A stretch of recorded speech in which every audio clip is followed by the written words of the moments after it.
Ya, halo semuanya, balik lagi di channel ini ya.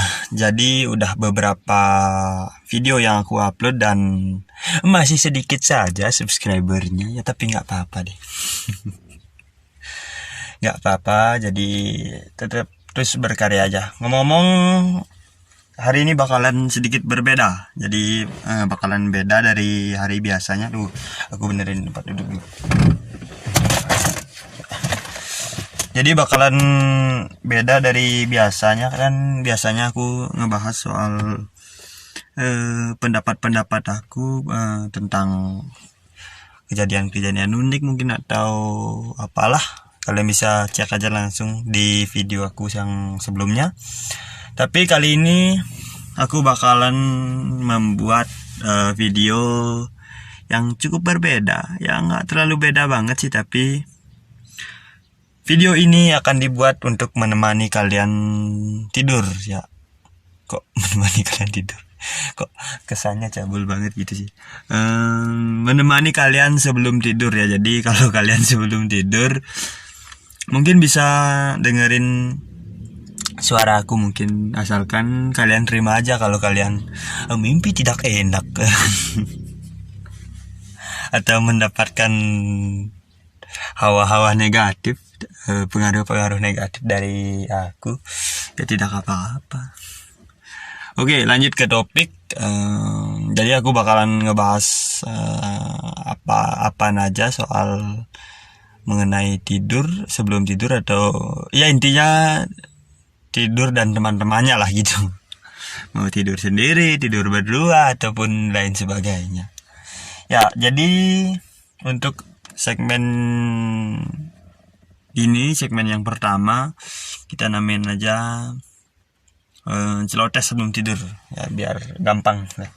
Soalnya kan aku juga ngoceh-ngoceh nggak jelas. Jadi untuk informasi yang aku beri akan aku sampaikan. Jadi aku saranin sih nggak menjadikan ini sebagai patokan ya, karena memang tidak terjamin kebenarannya ya, tapi dengerin aja.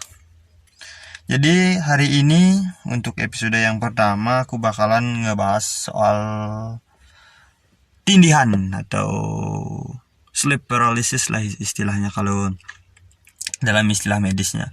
Sleep paralysis atau tindihan atau nena atau apalah namanya, dia tergantung beda-beda di daerah kalian. Nah, jadi sleep paralysis ini keadaan dimana kalian itu pas lagi tidur, kalian itu nggak bisa tiba-tiba bangun, nggak bisa gerakin badan, tapi kalian ini menurut pengalaman aku aja ya, kalian nggak bisa gerak gitu, apalagi ngomong, gerak aja nggak bisa. Gerak kadang bisa dikit, tapi cuman sedikit, cuman kayak perasaan aja, atau memang gerak tapi sedikit istilahnya. Pokoknya nggak bisa gerak gitu deh, nggak tahu kenapa juga. Dan sekarang kita cari pembuktiannya, bukan cari pembuktiannya sih, kita cari teori-teori yang beredar, baik dari segi medis maupun non medis ya. Agak ada sedikit misteri lah di kali ini. Jadi kita bahas dari penyebabnya dulu, dari segi medis ya. Dari segi medis kita cari penyebab yang pertama itu, ini dikutip dari doktersehat.com ya. Jadi kalau memang kayaknya kurang pas ya silakan protes ke doktersehat.com ya, mungkin kalian bisa cari sendiri di Google. Itu yang pertama halusinasi. Jadi menurut siapa nih, peneliti dari Universitas Waterloo, itu dari Kanada, tindihan atau sleep paralysis adalah halusinasi karena adanya malfungsi tidur di tahap rapid eye movement atau gerakan mata yang cepat. Jadi perlu diketahui berdasarkan gelombang otak alur sebagai dalam 4 tahap. Bukan sih. Jadi karena jadi ini penyebab yang pertama itu halusinasi karena gerakan mata yang cepat atau RMA atau rapid eye movement. aku juga nggak terlalu paham dengan itu, jadi kita lanjut aja yang ke penjelasan ke penyebab yang kedua, itu kurang tidur. Jadi perlu diklarifikasi juga, aku juga pernah mengalami sleep paralysis atau tindihan beberapa kali, ada di beberapa kali, nanti aku jelasin di belakang aja. Kita kembali ke penyebab sleep paralysis atau tindihan. Itu kurang tidur. Yang kedua ini kurang tidur saat kondisi tubuh terlalu lelah atau kurang tidur, gelombang otak tidak mengikuti tahapan tidur yang sebenarnya. Jadi dari keadaan sadar atau saat hendak tidur ke tahap tidur paling ringan, lalu langsung melompat ke mimpi atau REM. Kondisi inilah yang menjadi penyebab tindihan. Ya, jadi ternyata tidur juga ada tahap-tahapannya. Bukan cuma di kasur, tutup mata langsung tidur. Jadi ada beberapa tahapan, mungkin kalian bisa cari sendiri karena aku juga males ngebacanya. Jadi, itu kurang tidur. Jadi mungkin kalau kalian yang suka begadang kan udah diingetin sama Bang Roma. Jadi, begadang jangan begadang. Ya, itu. Kok malah ke sana sih? Ya, jadi mungkin kalau kalian yang suka begadang, suka main QQ, ataupun yang suka dugem nih, suka dugem-dugem kan biasanya malam-malam jam 4, jam 3, jam berapa lah, itu pulangnya pagi-pagi biasanya. Jadi kemungkinan besar Anda akan mengalami kurang tidur dan menyebabkan tindihan. Nah, perlu digarisbawahi itu. Maaf. Padahal aku belum makan loh, tapi udah sendawa aja. Oke, lanjut ke penyebab yang ketiga. Itu otak mendadak bangun. Loh. Kok otak mendadak bangun? Ya, jadi aku baca aja. Ketika otak mendadak terbangun dari tahap REM atau RME tadi ya, tapi tubuh belum bangun sempurna. Disinilah sleep paralysis atau tindihan saat tidur terjadi. Ya, jadi itu otak sama tubuh kalian itu nggak sinkron lah intinya, mungkin kalau aku terjemahin ya. Jadi otak tiba-tiba aja bangun, tiba-tiba otak itu tiba-tiba aja bangun gitu. Itu bakalan jadi penyebab dari sleep paralysis. Ya, kok jadi serius sih? Yang selanjutnya itu nomor 4, ada gangguan mental. Ya, mungkin kalau Anda mungkin mengalami gejala-gejala kejiwaan, mungkin kalian bisa mengalami sleep paralysis. Gangguan mental. Menurut sebuah penelitian pada tahun 2011 oleh Pennsylvania State University, 7,6% dari populasi umum memiliki masalah dengan kelumpuhan tidur atau tindihan. Nama lainnya juga bisa dikatakan atau bisa dibilang kelumpuhan tidur. Ya, kan ada ininya. Orang dengan gangguan mental seperti kecemasan dan depresi lebih mungkin mengalami kelumpuhan tidur. Masuk akal. Jadi kalau kalian kalau kalian mungkin lagi stres, banyak pikiran dan lain sebagainya, kelelahan mungkin, itu kemungkinan besar kalian bisa terkena atau mengalami tindihan gitu. Soalnya ya masuk akal. Saat aku juga ngalamin tindihan, kayaknya waktu itu sih aku juga stres dengan kehidupan ini. Ya, tapi udah berlalu sih. Dan alasan yang terakhir ya, itu ada usia. Tindihan lebih mungkin terjadi pada orang-orang antara usia 10 dan 25 tahun. Jadi mungkin kalau kalian ada di usia 10 sampai 25 tahun, mungkin kalian lebih mudah mengalami ketindihan gitu daripada di luar usia itu. Jadi berhati-hatilah Anda, karena rasanya nggak enak banget ketindihan. Ya, jadi aku ceritain aja ya pengalaman aku waktu tindihan. Itu posisi aku lagi di kos sendirian, pulang kampus, sekitar jam pulang kampus beli makan dan lain-lain, itu sekitar jam 10 atau 11 malam deh kayaknya. Itu waktu itu aku lagi capek banget, pas kayaknya udah selesai ujian sih, tapi kayaknya terakhir waktu ujian. Jadi waktu itu aku pulang sendirian ke kos, terus sampai kos aku tidur terus tiba-tiba aku bangun tuh sekitar jam 12, soalnya aku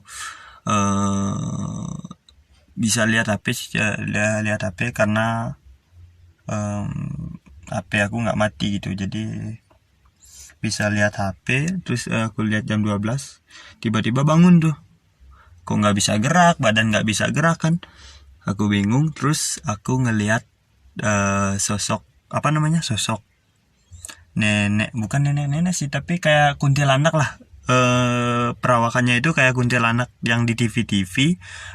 Aku sih nggak pernah ya lihat kuntilanak secara langsung, tapi kalau di TV, kalau di YouTube ya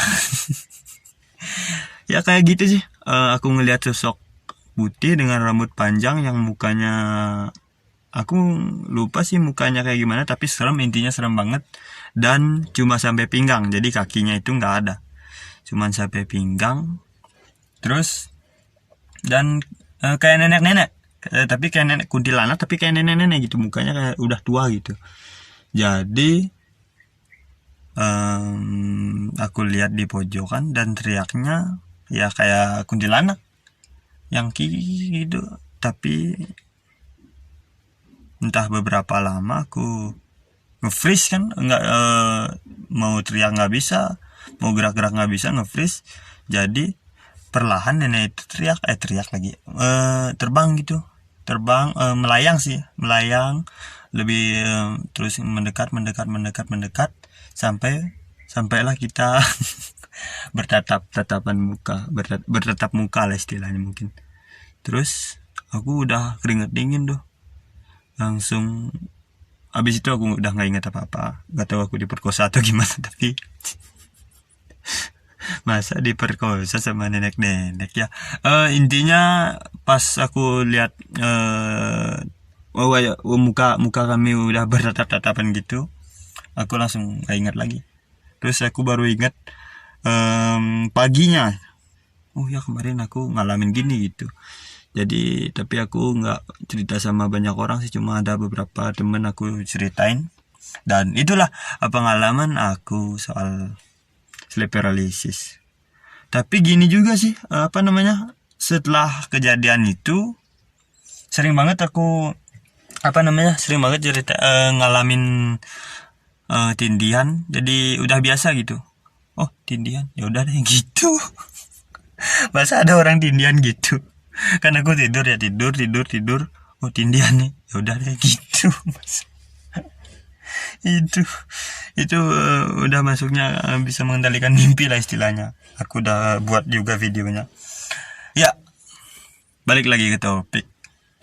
Jadi itu merupakan penjelasan medisnya dari dari sleep paralysis atau tindihan atau kelumpuhan tidur atau apalah namanya.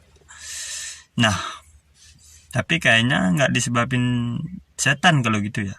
Soalnya di masyarakat itu berkembangnya tindihan itu, khususnya di masyarakat kita ya, tindihan itu disebabin sama setan atau hantu atau lain sebagainya.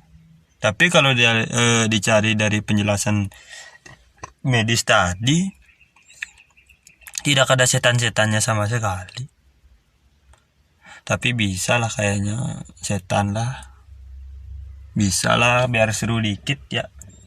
Jadi mungkin aku bakalan cari juga di beberapa informasi, beberapa artikel ya.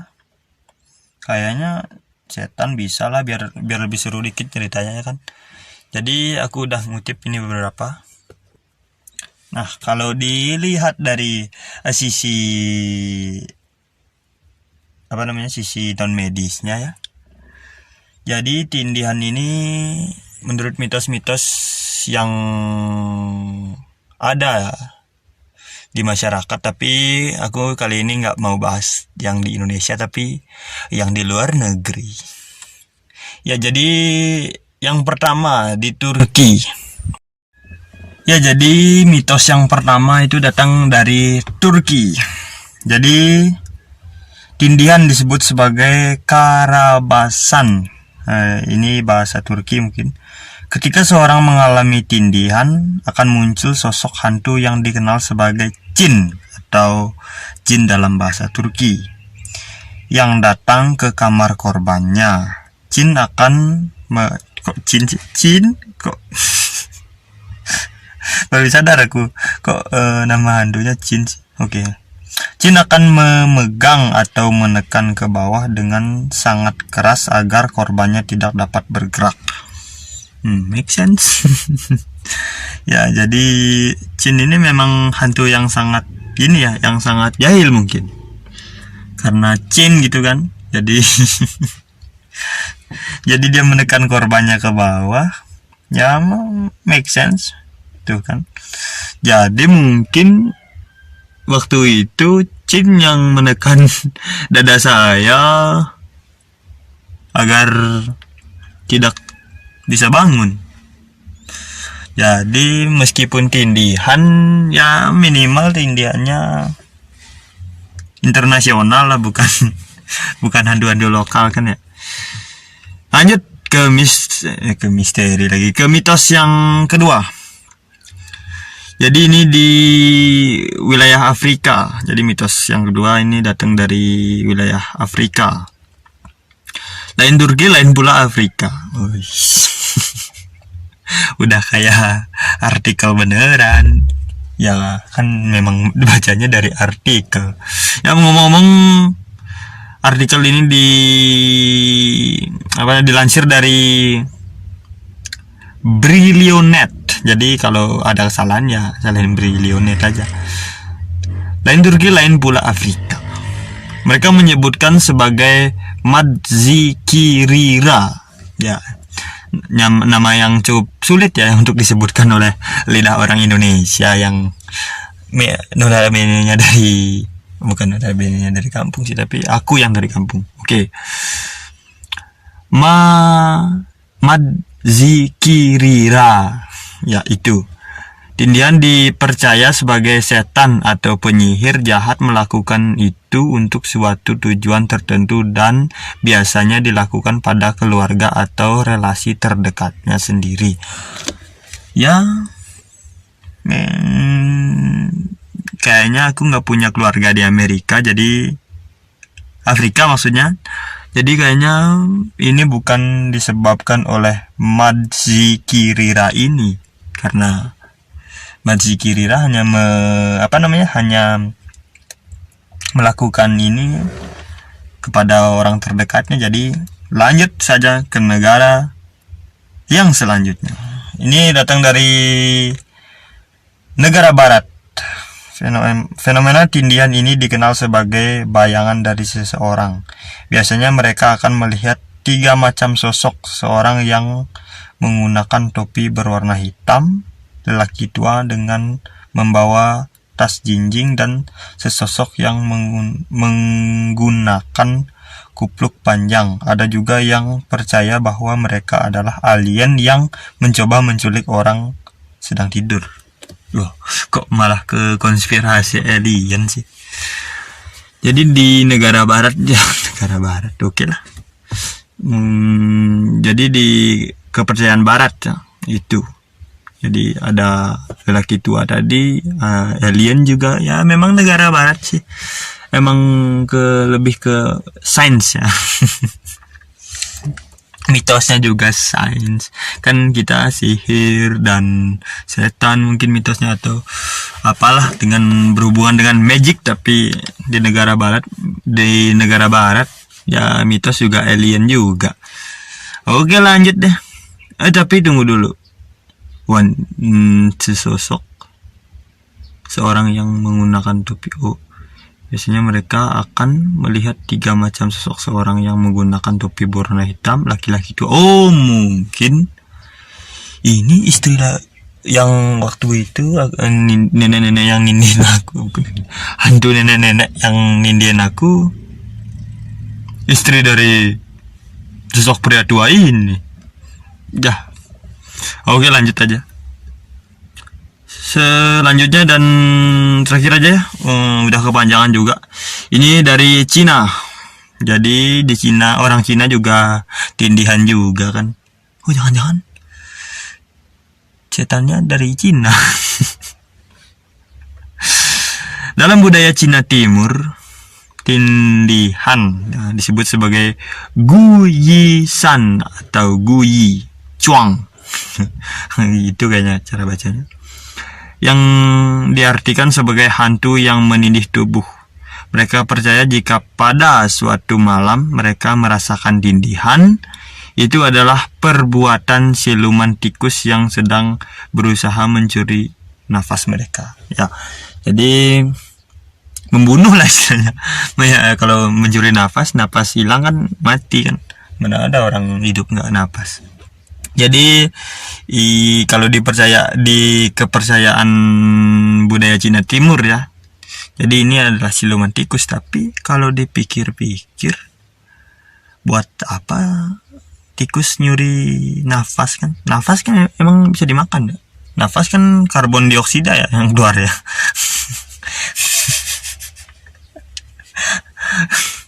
Oke, sekian dulu video kali ini sebelum saya makin ngelantur ngomongnya.